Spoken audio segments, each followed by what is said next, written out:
రాలేదు అంటే ఇంకా డౌట్ అయింది ఆయన ఉన్నాడో లేడు అని. ఉన్నాడో నేనే ఒప్పుకున్నాను, మీరు ఒప్పుకోకపోతే ఎలాగా? యేసుక్రీస్తు అందరికీ ప్రభు అని అన్నారు కానీ ఏ ఒక్క వర్గానికి ప్రభువు కాదు, ప్రపంచం అంతటికీ ఆయన ప్రభువే. Everybody, no caste and creed, ప్రతి వాళ్ళకి ఆయన ప్రభువే అని తెలియజెప్పబడింది. అవునా కాదా? Praise the Lord. మేము హిందువులు హైందవ్యంలో ఉండి మేము స్వర్గము అని అంటాము, మీరు పరలోకము అని అంటాము. మా అందరికంటే మీరు ఎంతో అదృష్టవంతులు పుట్టుకతోనే. ఎందుకనంటే భగవంతుడు మీకు ఆ పరలోకం చేరడానికి నేనే మార్గము, నేనే సత్యము, నేనే జీవము అని చెబుతూ ఇది ఒక్కటి మీకు అందించాడు. పరిశుద్ధాత్మని మీ మధ్యలో పెట్టి వెళ్ళిపోయాడు, మనందరి మధ్యలో పెట్టి వెళ్ళిపోయాడు. అందరి జీవితాలు దీంట్లోనే ఉన్నాయి.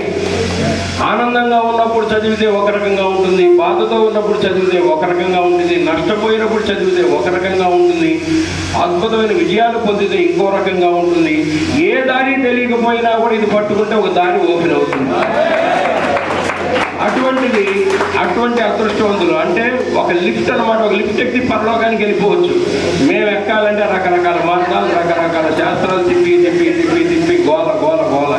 మీరు అంత అదృష్టవంతులు ఎవరున్నారు ప్రపంచంలో? The more you serve, the more you get, the more you serve, the more you get, the more you serve, the more you get. ఈ లౌకిక ప్రపంచంలో దీన్ని ఆధారంగా చేసుకొని బాగుపడి కోట్లు సంపాదించిన వాళ్ళు అన్యులు కూడా చాలా మంది ఉన్నారు. దీనిలో ఒక వాక్యాన్ని పట్టుకొని నేరం నాది కాదు ఆకలిది అని ఒక సినిమా తీసేసి కోట్లు సంపాదించేశాడు. మీలో పాపం చేయనాడు ఎవడో ఒక్క రాయి వేయండి అన్నాడు, అది ఇందులో నుంచి పట్టుకుంది. దాంతో సినిమా హిట్ అయిపోయింది. ఎన్టీ రామారావు గారి సినిమా కొన్ని సంవత్సరాలు 37 సంవత్సరాల క్రితం. కాబట్టి మనమే పట్టుకోవాలి. ఈ వాక్యాల్లో ఏం చదివితే ఎవరిని ఏది తాకుతుందో ఎవరు చెప్పలేము. అందరూ చదివేదే, రోజు చదువుతారు, రోజు ప్రార్థన చేస్తారు. ఏదో ఆ వాక్యం స్పృశిస్తుంది, తట్టుతుంది, అక్కడి నుంచి అద్భుతాలు జరుగుతాయి. రోజు చదువుతున్నా కూడా అనేక మంది అనుకోవచ్చు ఇంకా ఈ కష్టాల్లో ఉన్నాం, ఈ కష్టాలు ఎప్పుడు పోతాయి, అది ఎప్పుడు పోతాయి, ఇది ఎప్పుడు పోతాయి అని. మనం ఒక కార్యక్రమం మొదలుపెట్టి 4 అడుగుల ముందుకే ఇంకా ఆగిపోతాం. కాస్త అడ్డంకి రాగానే ఆయన మనకేమైనా బాకీయా ఏంటి? ఈ ప్రపంచం మొత్తం పాలించే అతనికి మనకేమైనా బాకీయా? ఆయన ఎంత విశ్వాసంతో పట్టుకోవాలనేది ప్రతి ఒక్కళ్ళు ఆలోచించాలి. అప్పుడు అద్భుతాలు జరుగుతాయి.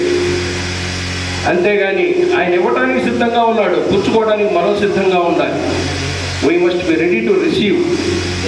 మనకేం కావాలో ఇవ్వడానికి ఆయనకి సిద్ధం. అట్ ద సేమ్ టైం మనం కోరుతాం, అది కావాలి ఇది కావాలని, ఆయన ఇస్తాడు.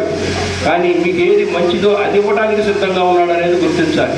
మనం అడిగింది రాకపోవచ్చు, మనం ఫార్చ్యూనర్ అడగచ్చు, అది రాలేదనుకునే లోపల ఆయన BMW ఇవ్వచ్చు. ఏం చెప్పగలం?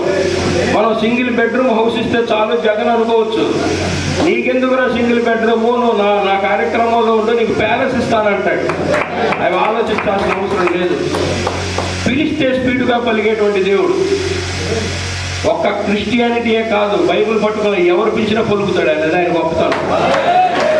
మరి నాకే పలుకుతున్నాడు అంటే మరి అందరికీ పలుకుతాడు. ఎలా పిలుచుకోవాలి, ఎలా పలకాలి అనేది ఒకటి ఆలోచన. అది ఇది నాకు అక్కర్లేదయ్యా, నువ్వు నాతో ఉంటే చాలు అనుకుంటే చాలు. మనం వచ్చి కూర్చుంటే అన్నీ అయ్యే పరిగెడతాయి మన దగ్గర. మనం అడగాల్సిన పని లేదు, మనతో ఉంచుకోవాలి మనం. కాబట్టి నేను ఒకటే చెప్తా, యద్యదాచరతి శ్రేష్ఠః తత్తదేవేతరో జనః సయత్ ప్రమాణం కురుతే లోకస్తదనువర్తతే అన్నాడు. ఉత్తములైన వారు దేనిని ఆచరించురో దానినే ఇతరులు ఆచరించురు. ఉత్తములైన వారు వేరిని ప్రామాణికముగా అంగీకరించురో దానిని లోకమంతయు అనుసరించెదరు అన్నారు. ఇవాళ ఉత్తములైన వారు అనేక మంది, జాతీయ సభస్ లాంటి వాళ్ళు, మిగతా వాళ్ళు అనేక మంది ఉత్తములైన వారు దీన్ని ప్రామాణికంగా అంగీకరించారు. ప్రపంచంలో అద్భుతాలన్నీ జరుగుతూనే ఉన్నాయి. ఇవాళ అత్యధిక శాతం ప్రపంచంలో పట్టుకున్నది కూడా దీన్నే. The more you serve, the more you get. The more you serve, the more you get. The more you serve, the more you get. నీ సర్వీస్ నువ్వు చేస్తూ పో, నేను ఇచ్చేది నీకు ఇస్తాను అని అంటాడు. అందరినీ ప్రేమించమంటాడు. ప్రేమ శాశ్వతమైనది అంటాడు. ప్రవర్జనములైన నిరర్థకము మగును కానీ ప్రేమ శాశ్వతంగా ఉంటుంది అంటాడు. ఏ వాక్యంలో చెప్పారో గుర్తుందా? అది 1 కొరింథీయులు 13:8. చదవండి.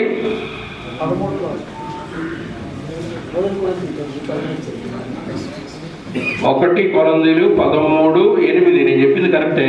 ప్రేమ శాశ్వత కాలముండును. అవును. ప్రవచనములైనను నిరర్థకములగును, భాషలైనను నిలిచిపోవును, జ్ఞానమైనను నిరర్థకమగును, మనము కొంత మట్టుకు ఎరుగుదుము. అలా ప్రేమ శాశ్వతమై ఉండును. శాశ్వత కాలం ఉండేది ఒక ప్రేమే. ఆ ప్రేమను అలవాటు చేసుకుంటే చాలు. Irrespective of cost and creed, ప్రతి ఒక్కరిని గౌరవించాలి, ప్రేమించాలి, అందరినీ కలుపుకొని వెళ్ళాలి. ఉన్నవాడైనా లేనివాడైనా సమానంగా చూడాలి. అలా చూస్తే అద్భుతాలు జరుగుతాయి. అలా అద్భుతాలు అలా చూసిన వాళ్ళు, అలా చెందిన వాళ్ళ వల్ల పలానా అద్భుతం జరిగిందని ఎవరన్నా ఒక ఉదాహరణ చెప్పగలరా? సరే, ఇవాళ మనం 2023 సంవత్సరంలో ఉన్నాం. కొన్ని వందల సంవత్సరాల క్రితం స్టాన్ఫోర్డ్ యూనివర్సిటీ ఎంతమందికి తెలిసి? ఇక్కడ అమెరికాలో స్టాన్ఫోర్డ్ యూనివర్సిటీ అని ఉంది. అందులో 2 అనాథులు చదువుకుంటూ ఉండేవాళ్ళు.